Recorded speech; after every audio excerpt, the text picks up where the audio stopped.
There is growing relief in Europe tonight, with Western leaders saying the missile that hit Poland was unlikely to be a deliberate attack on NATO by Russia.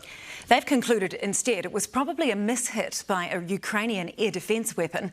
Ukraine, however, disagrees and is insisting it wasn't. It leaves the Polish people still grappling with being on the receiving end of the war. Europe correspondent Livestreams Raymer sent this report from Poland. The Grim Reaper of war knocked on Poland's door, and now investigators are searching for fingerprints. In the small village of Żywodów, nervous locals hope their peace isn't gone for good. The windows were shaking, I was weak at the knees, I thought I was going to pass out. That could have been me. That could have been me, this farmer says. His two co-workers were killed by the missile, one of them well known for taking care of Ukrainian refugees. I saw this monstrous black cloud and a streak of terrible smoke, this local teacher recalls. But as investigators learn more about what happened here, the panic slowly morphs into relief. We have no indication that this was the result of a deliberate attack.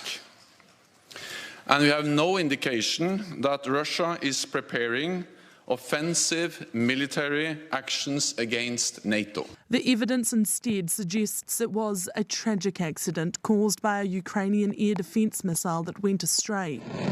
This is a successful interception by the same type of missile of a Russian rocket, one of more than 70 that Ukraine successfully shot down yesterday. But President Zelensky is defiant. I have no doubt that it was not our missile, he said tonight. Regardless of its owner, something unnerving has followed the missile across the border.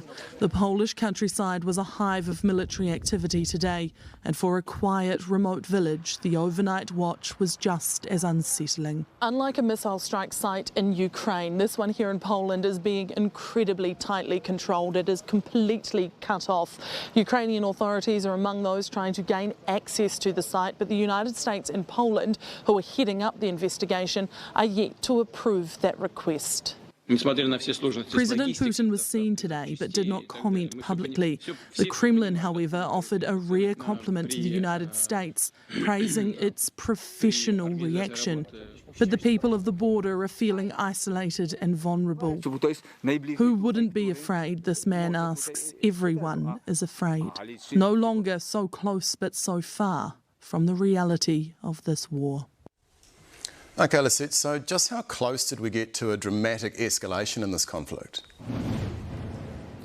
Yeah, well, obviously those initial hours after the strike were incredibly high stakes, and new information from the United States has indicated just how stressful and tense that period was, because a deliberate attack on NATO territory could have likely led to a wider war. The very top US military official was desperately trying to get a hold of his Russian counterpart to seek some clarity about the Russian position and trying to discuss the best steps forward, but nobody in Russia would pick up that phone call. This has highlighted huge concerns now about the high-level communication lines with Russia in a crisis situation, and the West has warned that it is absolutely vital that they get those communications lines to be as open and reliable as possible, because the alternative is a risk of escalating this war based on a misconception, a misunderstanding, or a mistake. Absolutely. Our Europe correspondent Livestreams Raymer live in Poland for us. Thanks very much.